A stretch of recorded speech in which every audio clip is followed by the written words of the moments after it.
మరణాతా మరణాతా. దేవుని యొక్క సన్నిధానములోనికి వచ్చిన మనెల్లరకును మన ప్రియుడు, మన రక్షకుడు, మన విమోచకుడు, మనందరి కొరకై పరమును విడిచి భూకి తెంచిన మన తండ్రి అయిన దేవుని యొక్క దీవెన నిండుగా మెండుగా దేవదేవుడు మనెల్లరకును దయచేయును గాక. ఆమేన్. ప్రియమైన దేవుని బిడ్డలారా, దేవుని యొక్క వాక్య భాగములో నుండి పరిశుద్ధ గ్రంథములో సమూయేలు 2వ గ్రంథము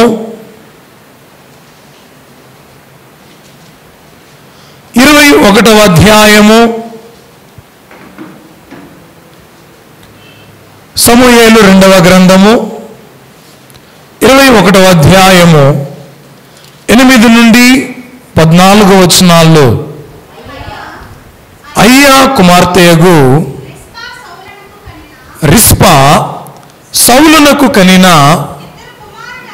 2 కుమారులకు అర్మోనిను మెఫీబోషెతును సౌలు కుమార్తెయగు మెరాబు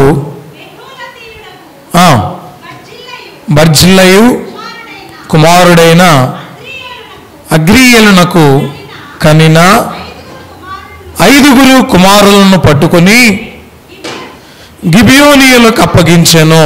చాలండి. ప్రియమైన దేవుని బిడ్డలారా,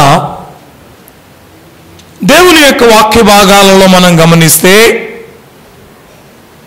పరిశుద్ధ గ్రంథములో చెప్పబడుతూ ఉన్నటువంటి మాటలు ఈ నేటి దినాన ఒక స్పెషల్ డే, మే నెల 2వ వారం 2వ ఆదివారం అనగానే మదర్స్ డే. కాబట్టి దేవదేవుడు పరమును విడిచి ఈ భూమికి ఎత్తించడానికి తల్లిని ఏర్పాటు చేసుకున్నాడు. తల్లి యొక్క గొప్పతనం, తల్లి యొక్క ఉన్నతమైన స్థితి, తల్లి యొక్క ప్రేమ, తల్లి యొక్క అనురాగము, తల్లి చూపించేటువంటి ప్రతిదీ కూడా ఈ లోకములో దేనితో కూడా పోల్చలేం. దేనితో కూడా తల్లి ప్రేమ అనేది సరితూగదు. దేవదేవుడు తెలియచేస్తూ ఉన్నటువంటి మాట, దేవుని యొక్క ప్రేమనే దేవుడు తల్లి ప్రేమతో పోల్చాడు. ఏమండి, దేవుని యొక్క ప్రేమ ఎంత గొప్పది! ఇంత ఉన్నతమైనటువంటి ప్రేమను ఆయన ఒక మాట అంటూ ఉన్నాడు, ఈ లోకములో తల్లి తన బిడ్డలను మరచునేమో, తల్లి కరుణింపకుండా ప్రేమింపకుండా తన బిడ్డలను మరచునేమో. అంటే ఎంత ఉన్నతమైన ప్రేమ అండి! వారైనా మరతురు గాని నేను నిన్ను మరువను. చూడండి ప్రియ దేవుని బిడ్డలారా, దేవుని యొక్క వాక్య భాగాలలో కొన్ని మాటలను మనం గమనిస్తే ఎన్నో రకాలుగా ఎన్నో విధాలుగా ఈ లోకములో తల్లి ప్రేమను గురించి చెబుతూ ఉంటారు, వింటూ ఉంటాం, కళ్ళారా కూడా ఎన్నో చూస్తూ ఉంటాం. పరిశుద్ధ గ్రంథములో కూడా ఆది కాండము మొదలుకుని ఎంతో మంది యొక్క తల్లుల గురించి పరిశుద్ధ గ్రంథములో దేవదేవుడు ప్రస్తావించాడు, వారిని గురించి వ్రాసాడు. కొంతమంది తల్లుల యొక్క పేర్లు ఉన్నాయి, కొంతమంది యొక్క పేర్లు కూడా వ్రాయబడలేదు, కానీ వారి యొక్క ప్రస్తావనను గురించి మాత్రం దేవుడు వ్రాయించాడు. ప్రియమైన దేవుని బిడ్డలారా, నేటి దినాన అందరూ కూడా చక్కగా నేటి దినాన అందరూ కూడా చక్కగా ఏం చేస్తారో తెలుసా? వాట్సాప్ ఓపెన్ చేసి స్టేటస్లు చూస్తూ ఉంటే అన్నీ mothers day, mothers day, I love you mummy అంటూ, మై స్వీట్ మమ్మీ అంటూ, ఇంకా ఈరోజు ఒక్క రోజేనేమో, ఈరోజు ఒక్కరోజే ఈ విధమైనటువంటి స్టేటస్లు చూస్తాం. ఇంక సంవత్సరం పొడవున ఎప్పుడు కూడా ఇట్లాంటి స్టేటస్లు అసలు గమనించం.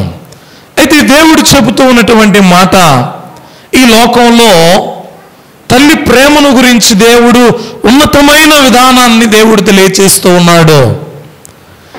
ప్రియమైన దేవుని బిడ్డలారా, ఆలోచించండి. చదవబడినటువంటి మాటలలో కొన్ని మాటలను నేను మీకు తెలియచేయడానికి ఇష్టపడుతూ ఉన్నాను. సమూయేలు 2వ గ్రంథము 21వ అధ్యాయము 8 నుండి 14 వచనాలలో, అయ్యా కుమార్తెయగు రిస్పా సౌలునకు కనిన 2 కుమారులకు అర్మోనీని మెఫీబోషేతును.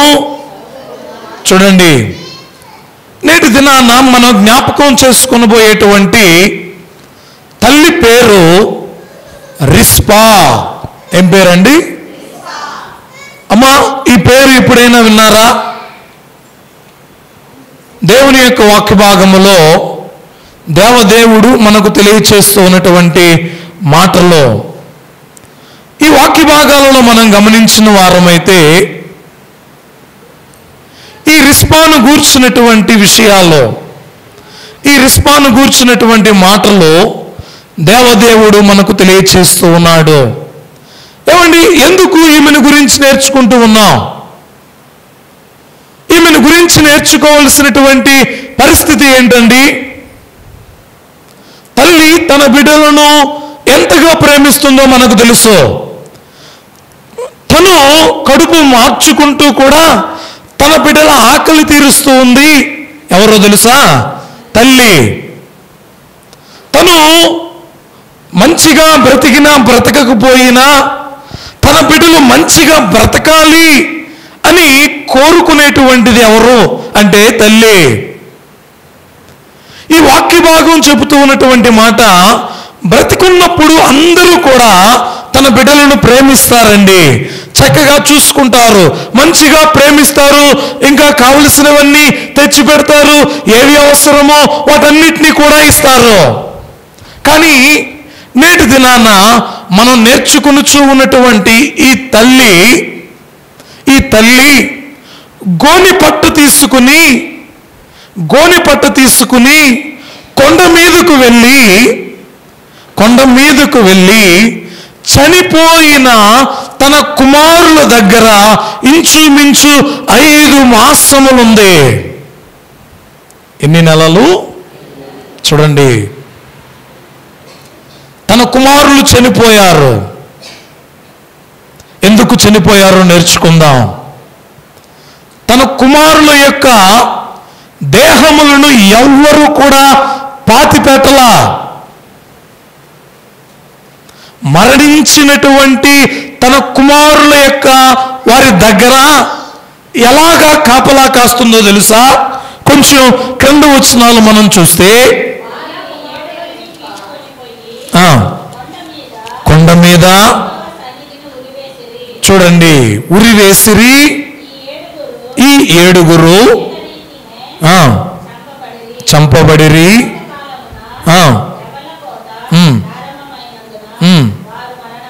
వారు మరణమైరి. అయ్యా కుమార్తెయగు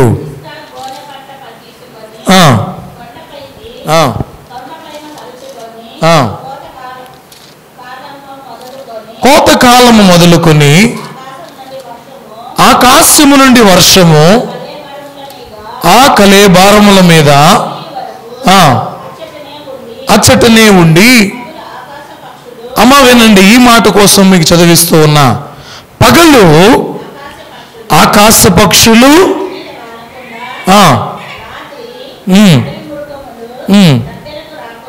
రాకుండా చూడండి. ఈ వాక్య భాగములో మనం గమనించిన వారమైతే, అయ్యా తల్లి తన బిడ్డల యొక్క దేహముల మీద వ్రాయబడినటువంటి మాట, ఆ కళేబారముల మీద పగలు ఆకాశ పక్షులు వాటి మీద వాలకుండను. వినండి వినండి మాట. దేహము చనిపోయింది. ఇప్పుడు ఈ కొండ మీద 7 ఉరివేశారు. 7 ఉరివేసి చంపివేశారు. అయితే ఇక్కడ 2 కుమారులు ఉన్నారు. ఒకరేమో రిస్పా కుమారులు 2, మరొకరు సౌలు కుమార్తె అయిన మెరాబు అనగా ఆమె పేరు మీకాలో. ఏం పేరండి? మీకాలో. ప్రియమైన దేవుని బిడ్డలారా వినండి. మెరాబు కుమారులు 5 మంది. మెరాబు కుమారులు 5 మంది. రిస్పా కుమారులు 2. ఈ 7 మంది కూడా ఇప్పుడు ఎక్కడ ఉన్నారో తెలుసా అమ్మా? ఎక్కడున్నారండి? కొండ మీద ఉరి తీయబడి ఉన్నారు. వారు చేసినటువంటి పని ఏంటో, వారిని ఎందుకు ఉరి తీశారో, వారిని ప్రియ దేవుని బిడ్డలారా ఇక్కడ అప్పగించడానికి గల కారణం ఏంటో, ఈ మాటలన్నిటినీ కూడా మనం నేర్చుకుందాం. అయితే తల్లి అయినటువంటి మీకాలు మాత్రం ఏం చేసింది అంటే, నా కుమారులు చనిపోయారు, చనిపోయినటువంటి వారి దగ్గర ఏముంటది? ఏమండి, ఏమన్నా ఉంటుందా? చనిపోయినటువంటి వారి దగ్గరకు నేను వెళ్ళి ఏడిస్తే వారేమైనా బ్రతికొస్తారా? వారు బ్రతికొస్తారా? రారు. కానీ ఇక్కడ జరిగింది ఏంటో తెలుసా? రిస్పా చూడండి, ఈమె చేసినటువంటి మాటలను మనం గమనించిన వారమైతే, ఈమె ఒక గోని పట్టును తీసుకుని ఈ కొండ ఎక్కి తన యొక్క కుమారులు ఉన్నటువంటి చోటికి వెళ్ళింది. ఎందుకో తెలుసా? వారి యొక్క కళేబారముల మీద పక్షులు వాలకుండా, పగలు పక్షులు వాలకుండా, రాత్రి అడవి మృగములు దగ్గరకు. ఏమండి, ఎప్పుడైనా చూసారా? తల్లి తన బిడ్డల నిమిత్తమై ఎంతగా ప్రాకులాడుతూ ఉందో, దేహాన్ని ఎదురుగా పెట్టుకుని. పక్షులైతే పగలు ఏవి కూడా రాకుండా తరుముతుందేమో, మరి రాత్రి సోమున అడవి మృగముల నుండి ఎలాగా కాపాడుతుందండి? అర్థమవుతుందా? ఈమె చేసినటువంటి ఈ పనిని బట్టి, ఈమె చేసినటువంటి ఈ కార్యాన్ని బట్టి దేవుడు తల్లి యొక్క గొప్ప స్థితిని వివరిస్తూ ఉన్నాడు. అయ్యా, కుమారుల పట్ల, బిడ్డల పట్ల తల్లి చూపించేటువంటి ఈ ప్రేమ ఎంత గొప్పది! తల్లి తన బిడ్డల నిమిత్తమై ప్రాణాన్ని కూడా అర్పించడానికి వెనుక తీయదు. ప్రియ దేవుని బిడ్డలారా, ఈ వాక్య భాగములో మనం గమనిస్తే, రాత్రి అడవి మృగములు దగ్గరకు రాకుండాను వాటిని కాచుచుండగా ఆమె చేస్తూ ఉన్న పని ఇది. ఆమె చేస్తూ ఉన్నటువంటి పని ఇది. అసలు ఏమైంది? ఎందుకు ఈ కార్యం జరుగుతూ ఉంది? అసలు ఎందుకు వీరిని తీసుకుని వెళ్ళి ఉరి తీశారు? అసలు వీరు ఎవరండి? ఈ రిస్పా కుమారులు ఎవరు? ఈ మీకాలు కుమారులు ఎవరు? వీరు ఏ కుటుంబానికి చెందినవారు? ఈ కుటుంబానికి చెందినటువంటి వీరిని ఎందుకు కొండ మీదకు తీసుకుని వెళ్ళి ఉరి తీశారు? ఉరి తీసినటువంటి వారిని పాతి పెట్టాలి కదా, పాతి పెట్టకుండా ఎందుకు వదిలేశారు? అమ్మా, ఎందుకు వదిలేశారు? అసలు ఏం జరిగిందండి? ఈ స్టోరీ ఏంటి? దేవుడు ఎందుకు ఈ తల్లిని గురించి పరిశుద్ధ గ్రంథములో వ్రాయించాడు? ప్రియమైన దేవుని బిడ్డలారా, చూడండి, బిడ్డలైనటువంటి వారి పక్షాన తల్లులు ఎంతో ప్రేమ చూపిస్తూ ఉంటారు.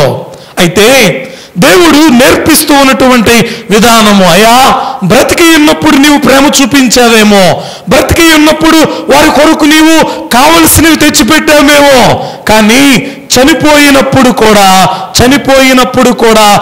తన బిడ్డల దేహముల యొద్ద కావలిగా ఉన్నటువంటి తల్లి ఈ రిస్పా.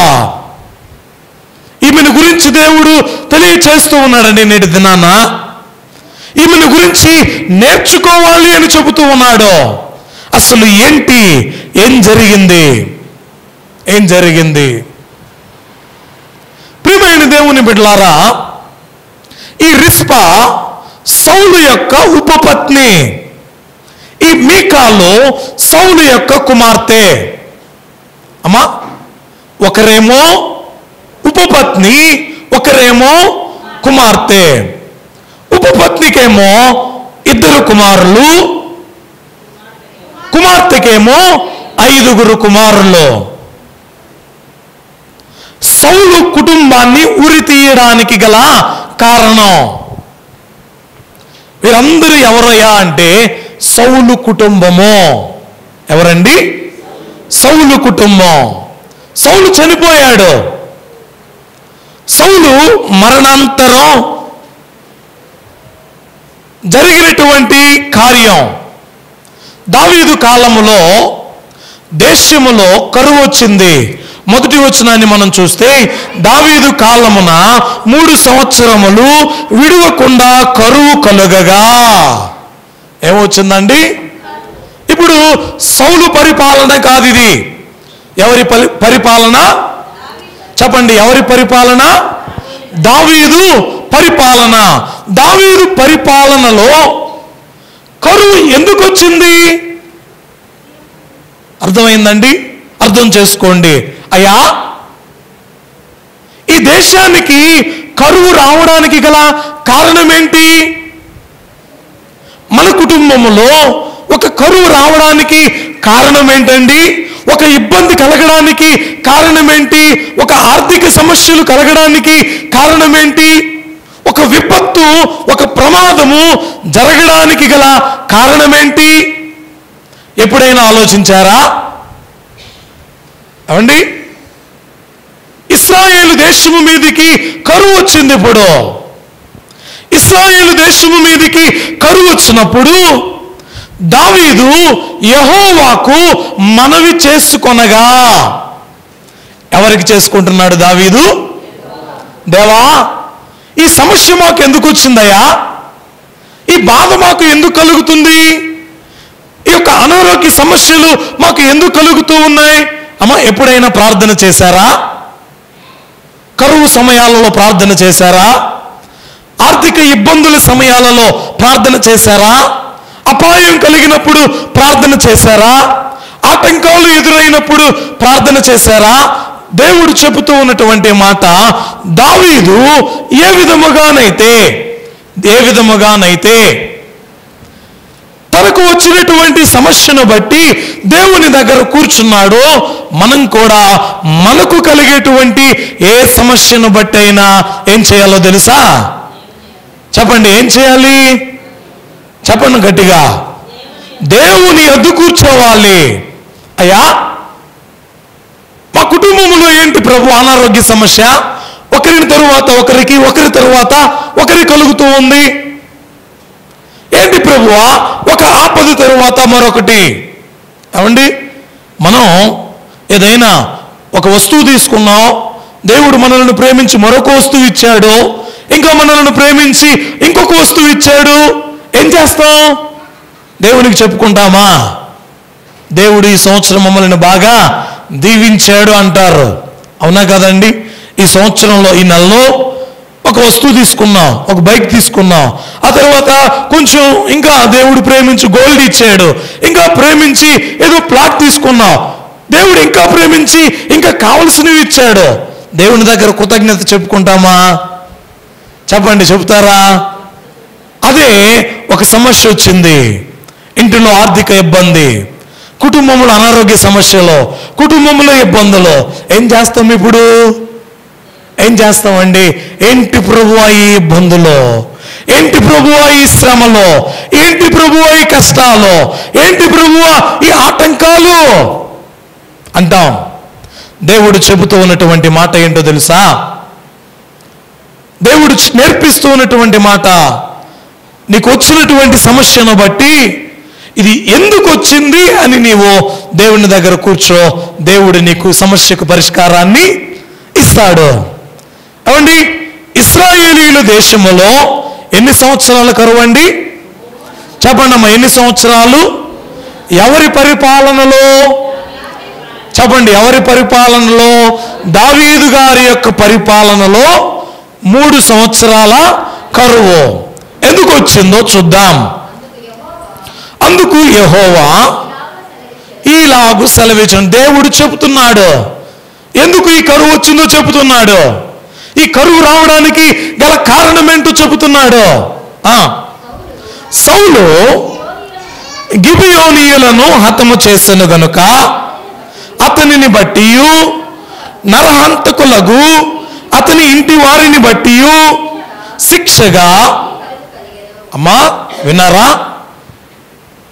ఎవరిని బట్టండి? వినండి, ఎవరిని బట్టి? సౌలును బట్టి. సౌలు ఏమన్నా బ్రతుకున్నాడా? సౌలు ఏమైనా బ్రతుకున్నాడా? చనిపోయాడు. సౌలు లేడు. సౌలు ఇప్పుడు లేడు. అయితే సౌలు ఇప్పుడు మరణించి ఉన్న సమయంలో కరువు రావడానికి గల కారణం ఏంటి అంటే సౌలు చేసినటువంటి ఒక పని. వినండి, తండ్రుల దోషము ఎవరి మీదకి వస్తుందో తెలుసా? పిల్లల మీదకి. దేవుడు చెప్పాడు ఏమని అంటే, తండ్రుల దోషమును పిల్లల మీదకి, వారి యొక్క 4-5 తరముల వరకు వారు ఆ దోష శిక్షను అనుభవిస్తారు. ఇప్పుడు ఎవరు తప్పు చేశారు, ఎవరు అనుభవిస్తున్నారు? అమ్మా ఏంటండి తప్పు? ఇక్కడ వాక్యములో మీరు చెప్తున్నారు, అయ్యా సౌలు తప్పిదం చేశాడు, సౌలు చేసినటువంటి తప్పిదమును బట్టి శిక్షను అనుభవిస్తూ ఉంది. ఎవరు అంటే కుమారులు, తన యొక్క కుమార్తె యొక్క కుమారులు. ఏం జరిగింది అసలు? వాక్యములో చూద్దాం. చూడండి, ఇక్కడ ఎవరో కనబడుతున్నారు. ఎవరండి వీరు? గిబియోనీయులు, ఇశ్రాయేలీయులు సంబంధికులు కారు. వీరు ఎందుకు వచ్చారు ఇక్కడికి? గిబియోనీయులు ఇశ్రాయేలీయుల సంబంధికులు కారు. అయితే వారు అమోరీయులలో శేషించిన వారు. ఈ గిబియోనీయులు ఎవరటండి? అమోరీయులలో. వినండి జాగ్రత్తగా. ఈ సౌలు గారికి ఈ యొక్క గిబియోనీయులకి మధ్య జరిగినటువంటి ఒప్పందానికి ఎన్ని సంవత్సరాల గ్యాప్ ఉందంటే ఇంచుమించు 480 ఏండ్లు ఉందండి. ఎన్ని సంవత్సరాలు? ఎవరికి మధ్య? సౌలుకి గిబియోనీయులకి. రాజు ఏం చేస్తాడండి? ఎవరు కూడా మా రాజ్యంలో ఉండడానికి వీలు లేదు. ఇప్పుడు ఎవరున్నారు ఇక్కడ? గిబియోనీయులు ఈ ప్రాంతంలో ఉన్నారు. గిబియోనీయులు ఈ ప్రాంతంలో ఉన్నారు. చూడండి, అయితే ఈ గిబియోనీయులు ఎవరయ్యా అంటే వాక్యం చెబుతున్నటువంటి మాట, అమోరీయులలో శేషించిన వారు. అమోరీయులు వీరు ఎవరి సంతానం? మరలా లోతు గారి యొక్క సంతానం. చూడండి అమ్మవేనని జాగ్రత్తగా క్లుప్తంగా కొన్ని మాటలు నేర్చుకుందాం. అసలు ఈ గొడవ రావడానికి గల కారణం ఏంటి? ఏమండి, ఒక మనిషిని ఊరకనే చంపుతారా? చెప్పండి, చంపుతారా? ఏమండి మాట్లాడండి అమ్మా. ఒక వ్యక్తిని ఊరకనే చంపుతారా? ఇక 7 మంది చనిపోతున్నారు ఇప్పుడు. రాజ్యకుమారులు వీరందరూ. ఎవరు? రాజ్యకుమారులు. రాజ్య వంశానికి చెందినటువంటి ఈ 7 ఉరి తీయబడి ఉన్నారు. ఉరి తీయబడినటువంటి వీరి దేహాలు సమాధి చేయబడ్డాయా అంటే లేదు. అయితే వీరిని గురించి దేవుడు మనకు తెలియచేస్తూ ఉన్నాడు. నేటి దినాన తండ్రుల దోషము పిల్లల మీదకు వచ్చింది. ఇప్పుడు తండ్రి చేసినటువంటి తప్పిదమునకు పిల్లలు శిక్షను అనుభవిస్తున్నారు. అవండి,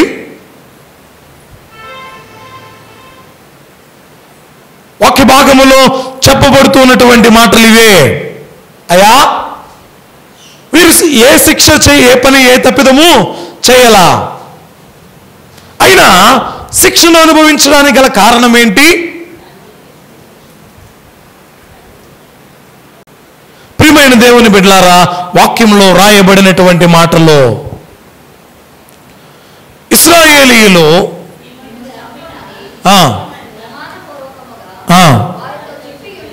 చూడండి, ఇశ్రాయేలీయులు మిమ్మును చంపమని ప్రమాణపూర్వకముగా ఎప్పుడు చెప్పారండి?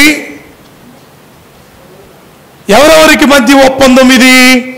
ఇశ్రాయేలీయులకి గిబియోనీయులకి మధ్య ఒప్పందం. ఎవరి కాలములో జరిగిన ఒప్పందమో తెలుసా? యెహోషువ గారి కాలములో జరిగిన ఒప్పందం.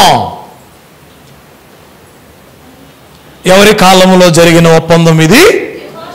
యెహోషువ గారి కాలములో జరిగిన ఒప్పందం.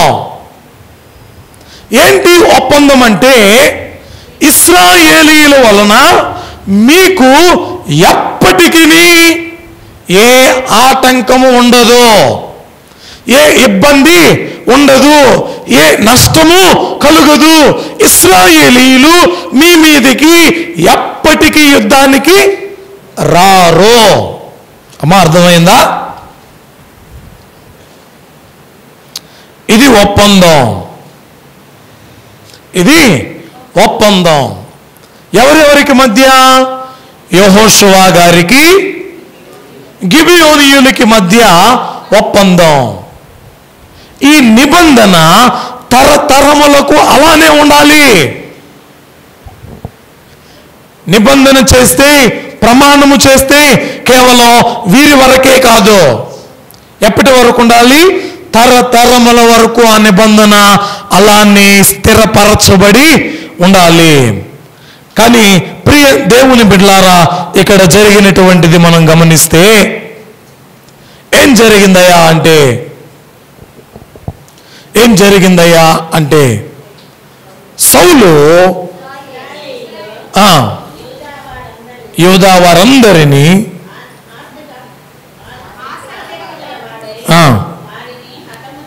ఇశ్రాయేలీయులు యూదా వారి యందు ఆసక్తి గలవాడై వారిని హతము చేయ చూచుచుండెను. చూడండి, ఏం చేశాడటండి? ఎవరిని హతము చేశాడు ఈయన? చెప్పండి, ఎవరిని హతము చేశాడు? గిబియోనీయులను హతం చేశాడు. ఎవరిని? అమ్మ, మీరు క్లుప్తంగా కొన్ని మాటలు నేర్చుకోవాలి. ఎందుకండి ఈ జరుగుతూ ఉన్నది? ఈ వధ ఎందుకు అంటే, అసలు ఈ రిస్పాను గురించి నేర్చుకోవాల్సిన అవసరం ఏంటి అంటే, ఈ వాక్యం చెబుతూ ఉన్నటువంటి మాట, అయ్యా ఇశ్రాయేలీలు మాట ఇచ్చారు, ఈ మాట తప్పడానికి వారికి వీలు లేదు. మరణించనైనా మరణిస్తారు కానీ మాట మాత్రం తప్పరు.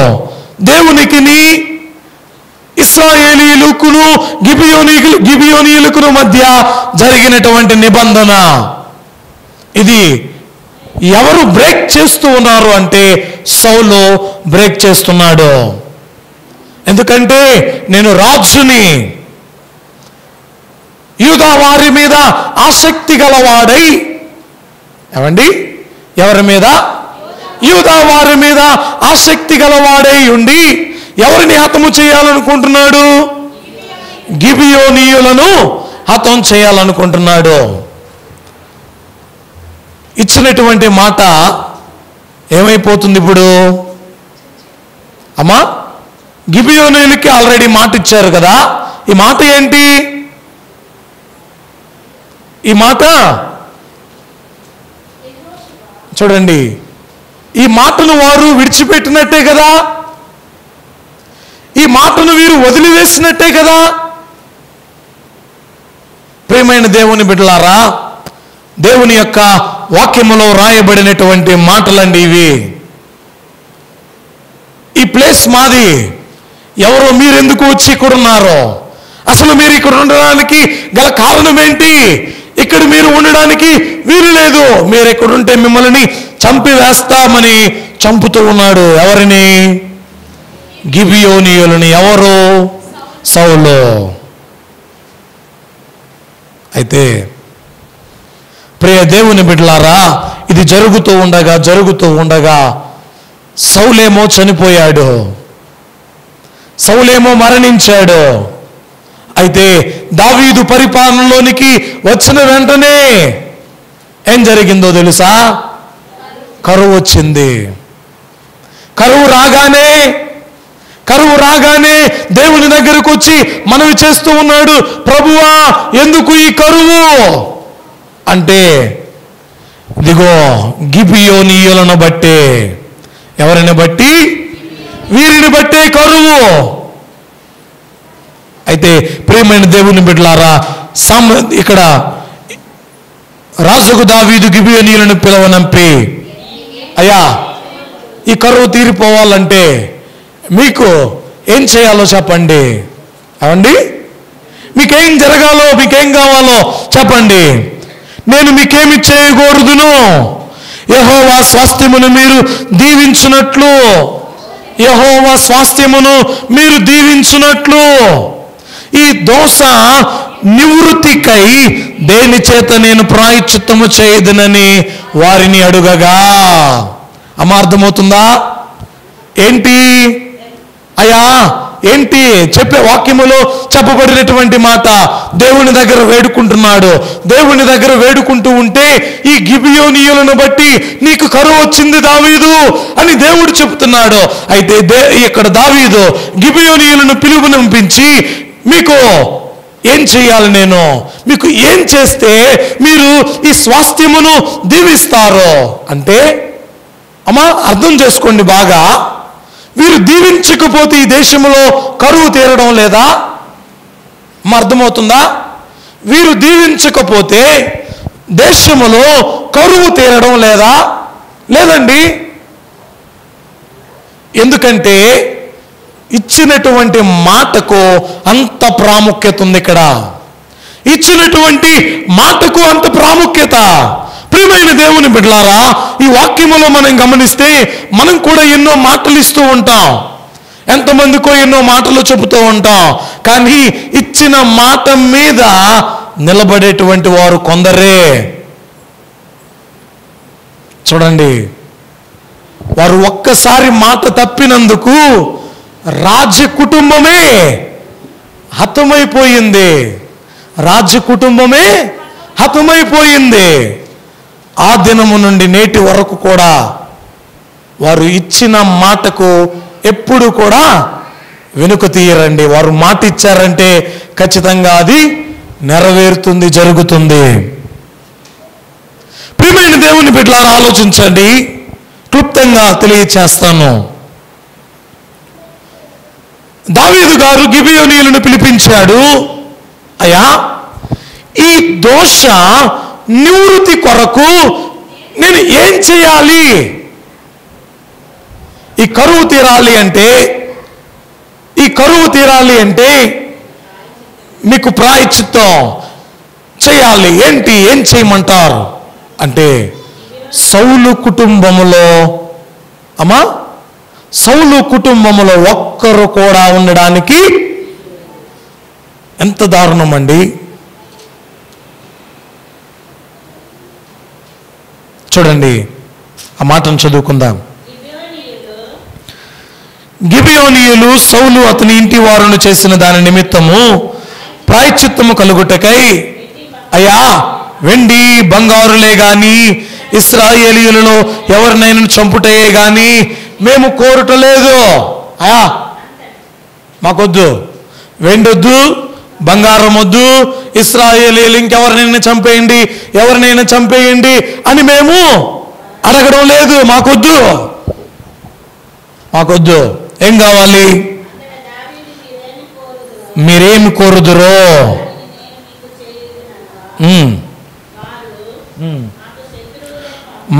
మాకు శత్రువులై మమ్మును నాశనము చేయుచు ఇశ్రాయేలీయుల సరిహద్దులలో ఉండకుండా మేము లయమొగునట్లు మాకు హాని చేయనుద్దేశించిన వాని కుమారులలో 7 మాకు అప్పగించుము. ఏమండి? గిబియోనీయులు ఇశ్రాయేలీయులకు శత్రువులా? చెప్పండి. గిబియోనీయులు ఇశ్రాయేలీయులకు శత్రువులా? కాదు. ఇశ్రాయేలీయులు గిబియోనీయులు ఇరువురు కూడా ఒకే చోట ఉండేవారు. అర్థం చేసుకోండి. ఇరువురు కూడా ఒకే చోట ఉండేవారు. కానీ వీరు ఇశ్రాయేలీయులు కాదు. వీరు ఇశ్రాయేలీయులు కాదు. వీరు ఇక్కడ ఉండడం ఎందుకు? వీరిని ఇక్కడి నుండి తరిమేద్దాం అని వీరు చేసినటువంటి పని. సౌలు గిబియోనీయులకు శత్రువులై ఈ సరిహద్దులలో వీరిని ఉండకుండా చేయాలి అని వారిని చంపడం ప్రారంభించాడు.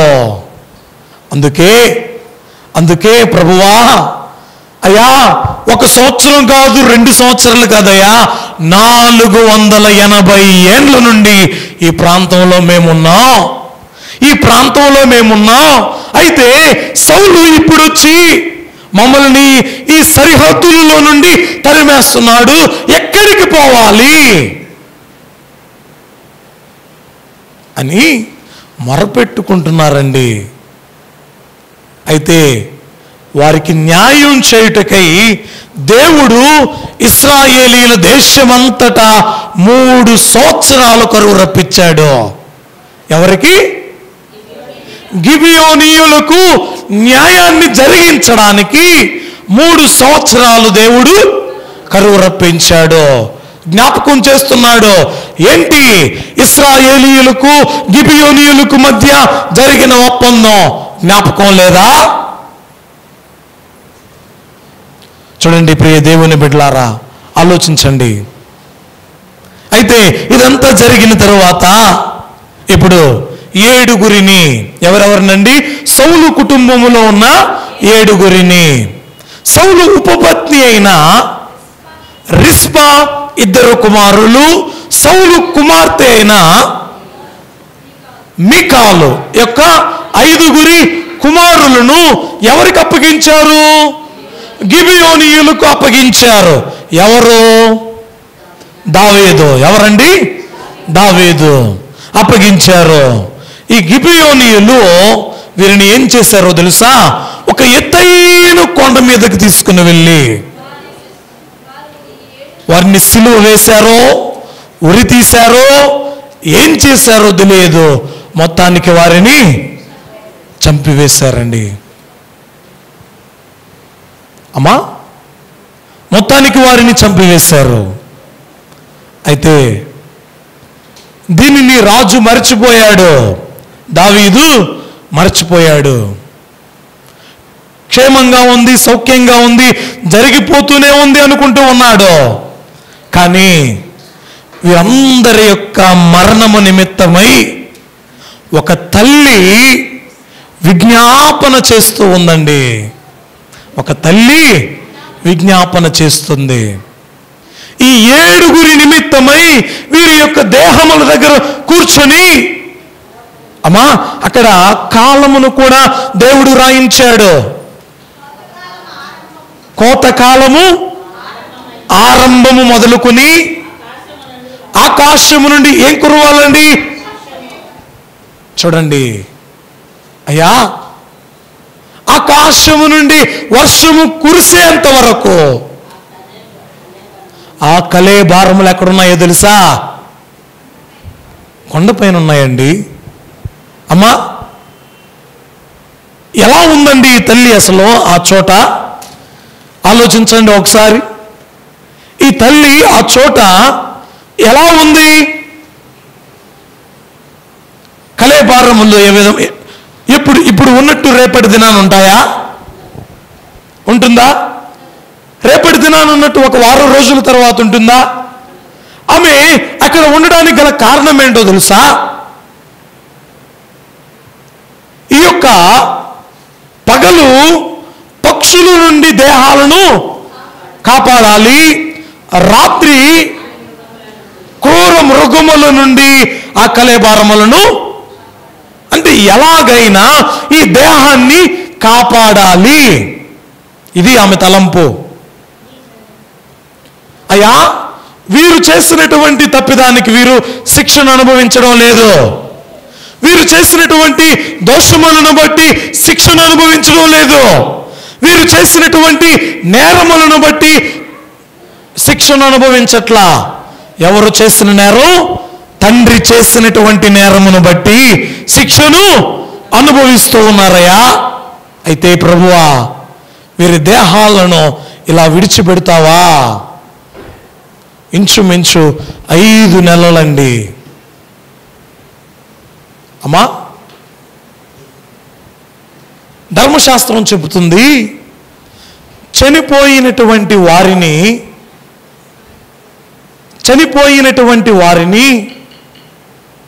సాయంకాలం అందే ఏం చేయాలో తెలుసా? సమాధి చేయాలి. రాత్రి జామున వారి యొక్క దేహము ఉండడానికి వీలు లేదు. దావీదు ఏమైపోయాడు? దావీదుకి ఆలోచనలో లేరా? చనిపోయినటువంటి వీరు రాజ కుటుంబీకులు కారా? వీరు ఇశ్రాయేలీయులు కారా? ఇశ్రాయేలీయులలో ఉన్నటువంటి ఏ దేహమునైనా పాతి పెట్టకుండా విడిచిపెట్టడానికి వీలు లేదు.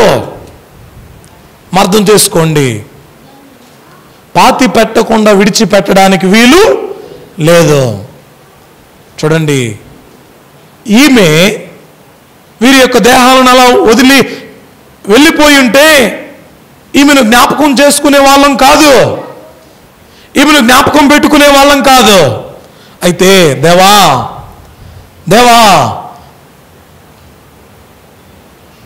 సౌలు చేసినటువంటి తప్పిదమును బట్టి శిక్షణ అనుభవిస్తున్నారయ్యా. శిక్షణ వీరు అనుభవిస్తున్నారయ్యా. వీరి యొక్క దేహాలు సరైన రీతిగా సమాధి చేయబడకపోతే ప్రయోజనము లేదు. వీరు సరైన రీతిగా సమాధి చేయబడితేనే, వీరి దోషము క్షమించబడితేనే ఒకనొక దినాన వీరు పునరుద్ధానులై లేపబడతారయ్యా అని ఎవరి దగ్గరకు వెళ్ళలేదండి. ఈమె కేవలం ఈ దేహముల దగ్గర కూర్చుని ఇవి ఎండిన శల్యములైపోయాయి. ఏ విధంగా మారిపోయాయి తెలుసా? ఎండిపోయినటువంటి ఎముకల గూడు మాదిరిగా మిగిలిపోయాయి. అయినా కూడా వాటి దగ్గరే ఉందండి. చూడండి ఎంతగా ఈ రిస్పా నేటి దినాన మనకు నేర్పుతూ ఉందో. అయ్యా ప్రభువా, తండ్రుల దోషమును బిడ్డల మీదకి వచ్చిందా? తండ్రుల దోషము బిడ్డల మీదకి వచ్చి బిడ్డలు మరణించారా? ప్రియమైన దేవుని బిడ్డలారా, మిజోరం ప్రాంతంలో ఈ మధ్య కాలంలో జరిగినటువంటిది.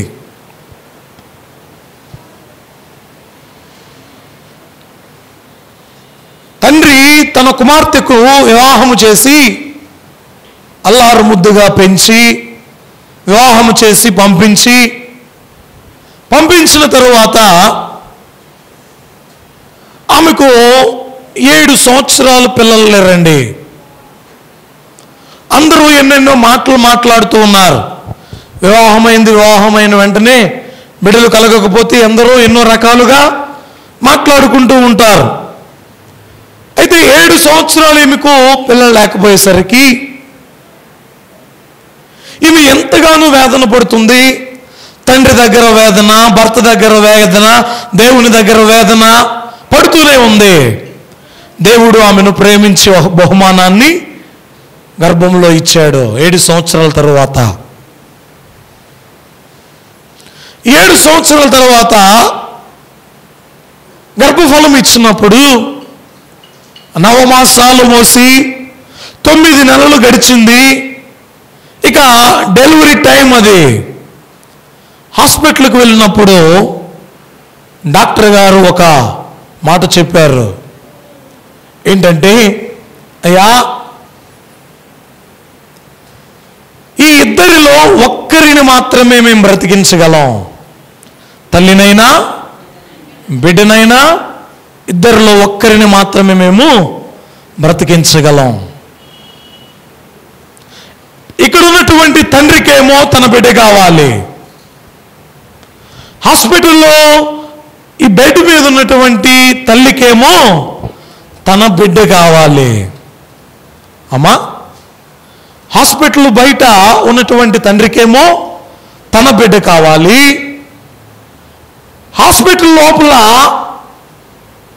బెడ్ మీద ఉన్నటువంటి ఆమెకేమో నేను మరణించినా పర్లేదయ్యా, నాకెవరు కావాలి? చూడండి ప్రియమైన దేవుని బిడ్డలారా, ఆమె మరణించి తన బిడ్డకు జన్మనిచ్చింది.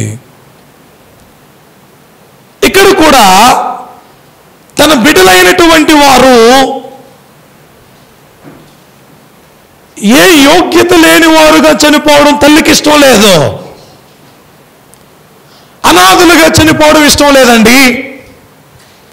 ఎవరు లేని అట్టుగా చనిపోవడం ఇష్టం లేదు. దిక్కు లేనటువంటి వారిగా చనిపోవడం తల్లికి ఇష్టం లేదు. వీరేమైనా తప్పు చేశారా అంటే లేదు. తండ్రి చేసినటువంటి దోషము బిడ్డలు అనుభవించారు. ఇది జరిగింది. అయితే ఆ చోటు కూర్చొని కూర్చొని కూర్చొని వారి యొక్క శల్యములను ఎంతగా కాపాడిందో. పగలు పక్షులు వచ్చి ఎత్తుకుని వెళ్ళిపోతాయేమో, పక్షులు వచ్చి దేహమును పొడుస్తాయేమో, రాత్రి వన్య మృగాలు వచ్చి వీటిని చెరిపేస్తాయేమో అని ఎంతగా కాపాడిందో. కాపాడిన తరువాత ఏమండి, దావీదు ఈ ఒక్క వార్తను తెలుసుకున్నటువంటి దావీదు ఏం చేస్తాడో తెలుసా?